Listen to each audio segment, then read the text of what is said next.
সেগুলো বর্তমান যারা স্টুডেন্ট যায় তাদেরকে দিয়ে সেগুলো ইমপ্লিমেন্ট করা, সেগুলো কাজ করা অনেক সময় আমরা সাকসেস হতে পারি না।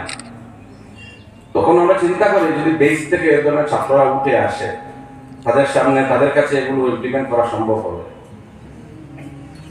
একদিন ছিল কলেজে 3টা ক্লাস ছিল, first year, second year, third year, 3টা ক্লাসেই শেষ হয়ে যেত। এখন সায়েন্সের